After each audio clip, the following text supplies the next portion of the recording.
আসসালামু আলাইকুম। জননী টিম প্রেজেন্টস ইউটিউব চ্যানেলের পক্ষ থেকে আপনাদের সবাইকে সুস্বাগতম। আজকে আপনাদের সামনে হাজির হয়েছি মাইক্রোসফট পাওয়ার পয়েন্টের আরও একটি টিউটোরিয়াল নিয়ে। তো আমরা শুরুতে মাইক্রোসফট পাওয়ার পয়েন্ট চালু করি। আজকে আমরা শিখব কিভাবে মাইক্রোসফট পাওয়ার পয়েন্টে একটি ফাইল সংরক্ষণ করা যায়। তো আমরা মাইক্রোসফট পাওয়ার পয়েন্ট চালু করেছি, একটা ব্ল্যাঙ্ক প্রেজেন্টেশন নিই। এখানে আমরা কিছু লেখালেখি করি।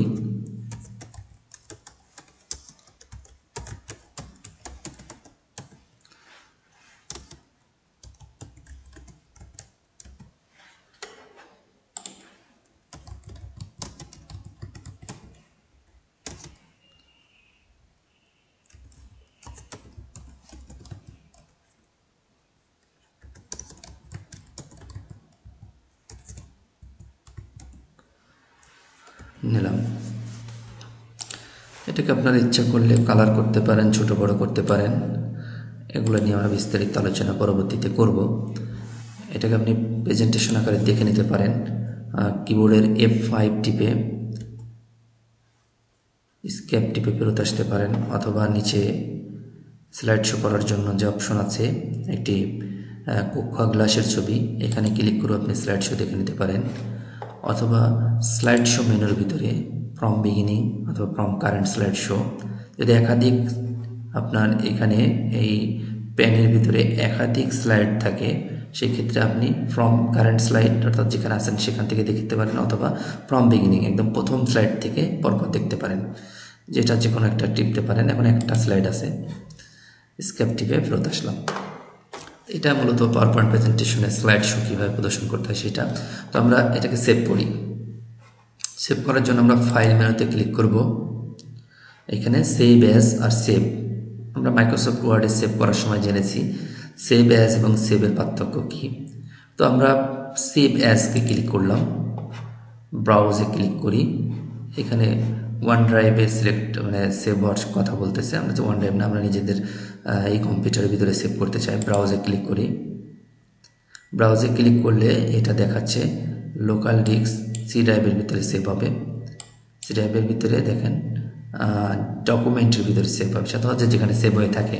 আপনি যদি মনে করেন না আমার ইচ্ছা মতো একটা ড্রাইভে সেভ করবো, তাহলে এখানে আপনি একাধিক ড্রাইভ, আপনার যে DEF যে ধরনের ড্রাইভগুলো আছে সেখানে ক্লিক করে আপনার নির্দিষ্ট লোকেশন দেখিয়ে দেবেন, সেখানে সেভ করতে পারবেন। তো আমরা ডকুমেন্টের মধ্যে সেভ করি জননী কম্পিউটার সেন্টার, একটু কমাই দিই, জননী কম্পিউটার নামে সেভ করলাম। আপনি এখানে পুরো লিখতেও পারেন, আপনার নাম লিখতে পারেন, বা যে নামে আপনি ফাইলটা সেভ করতে চাচ্ছেন সেটা লিখলে পারে সেই নামে আপনি সেভ করতে পারবেন। তো আমরা জননী কম্পিউটার লিখে সেভ করব। তার আগে খেয়াল করেন আমরা যেটা লিখতেছিলাম সেখানে দেখেন প্রেজেন্টেশন 1, পাওয়ার পয়েন্ট প্রেজেন্টেশন 1 ছিল। যখনই আমি জননী কম্পিউটার দিয়ে সেভ করব, এই প্রেজেন্টেশন 1-এর পরিবর্তে এখানে তখন জননী কম্পিউটার লেখাটি দেখাবে। তো আমরা সেভ করি।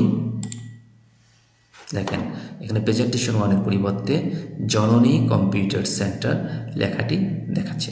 তাহলে এটা জননী কম্পিউটার সেন্টার নামে সেভ হয়ে গেছে। তো আমরা সেভ করা শিখলাম, ওপেন করা শিখি পরবর্তী দিন যেন আমরা এটা এসে ওপেন করতে পারি। তো আমরা কেটে দিলাম। আবার মাইক্রোসফট ওয়ার্ড পাওয়ার পয়েন্ট চালু করি।